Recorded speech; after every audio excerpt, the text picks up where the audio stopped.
आपने रामकृष्ण परमहंस के बारे में सुना है?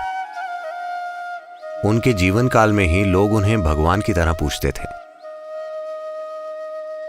वे लोगों से बात कर रहे होते और वे कहते, जरा ठहरो।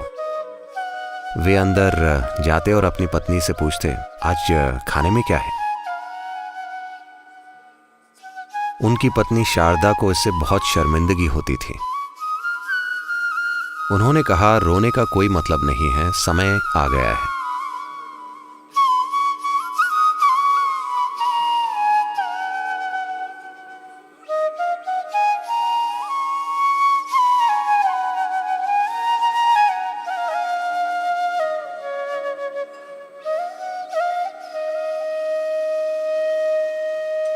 क्योंकि वे बुरे डिजाइनर के ग्राहक नहीं बनना चाहते।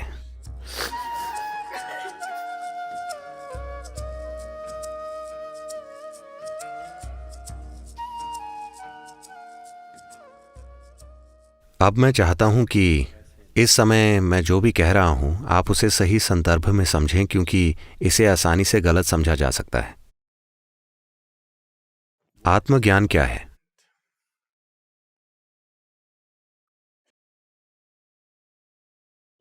साठ के दशक में एक समय था, कैलिफोर्निया में ऐड चलते थे जो बताते थे कि अगर आप भारत जाते हैं तो इसमें 12 साल लगेंगे, $25।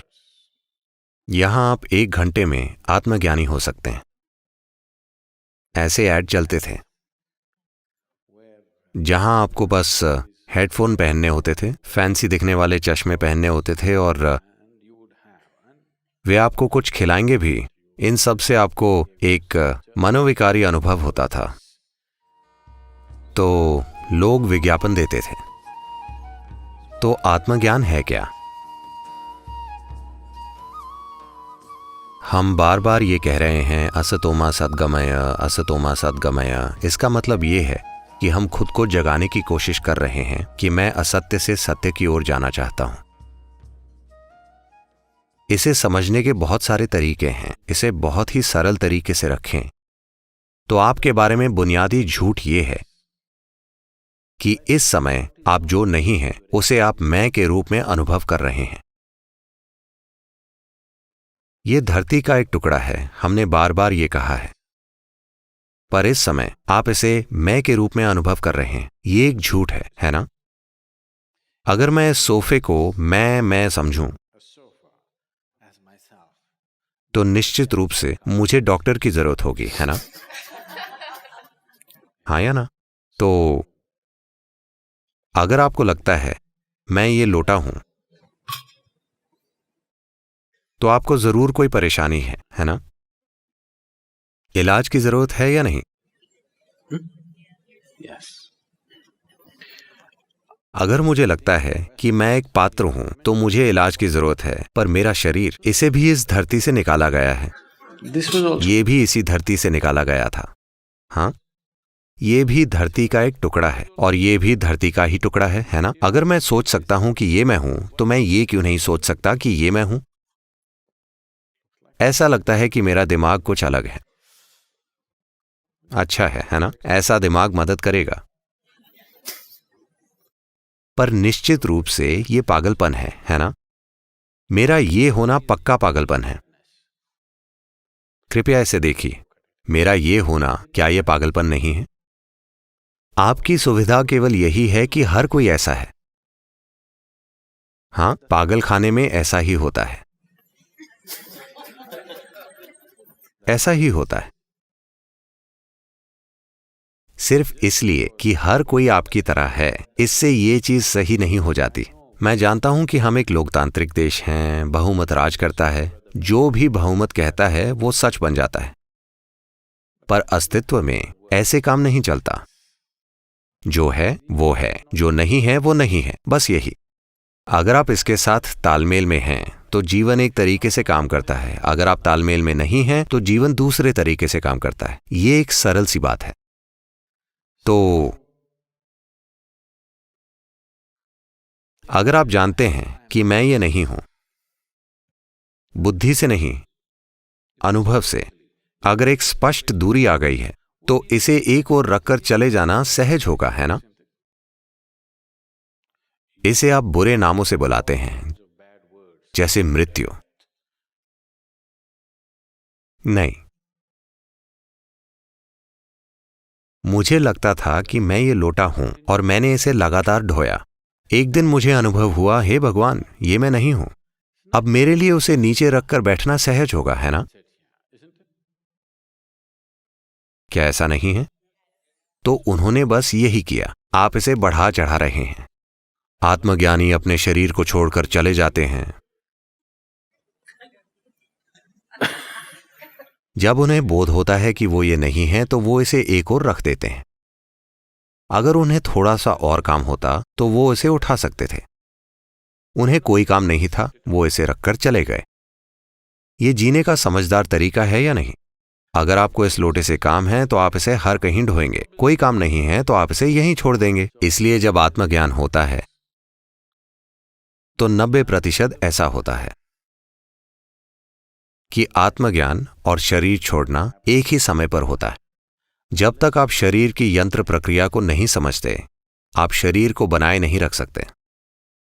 जो लोग भक्ति के मार्ग पर होते हैं, आमतौर पर आप देखेंगे कि उनमें से ज्यादातर जल्दी मर जाएंगे। ये मृत्यु नहीं है। जिस पल उन्हें ज्ञान हुआ, वे शरीर को एक ओर रखकर चले गए। आप पूरा इतिहास देखिए, कितने ही योगियों और आत्मज्ञानियों ने 28 से 36 साल की उम्र में शरीर छोड़ दिया। वे उसी उम्र में चले जाते हैं। क्या आपने इस पर ध्यान दिया है? India is replete with such people. Bharat में ऐसे लोगों की भरमार रही है। उनके जाने का यही समय है। आपने रामकृष्ण परमहंस के बारे में सुना है? आपने विवेकानंद के बारे में सुना है? वे पहले योगी थे जो 1893 में यूनाइटेड स्टेट्स आए थे। वे पहले योगी थे। उनके गुरु रामकृष्ण परमहंस थे। वे एक भक्त थे। उनकी एक देवी मां है और वे समर्पित हैं और वे एकदम अलग ही तरह के हैं। उनके जीवन काल में ही लोग उन्हें भगवान की तरह पूजते थे। उन्हें सूली पर नहीं चढ़ाया गया। उनकी पूजा की गई क्योंकि उनकी उपस्थिति बहुत ही अद्भुत थी। पर वे खाने को लेकर पागल थे। वे लोगों से बात कर रहे होते और वे कहते, जरा ठहरो। वे अंदर जाते और अपनी पत्नी से पूछते, आज खाने में क्या है? उनकी पत्नी शारदा को इससे बहुत शर्मिंदगी होती।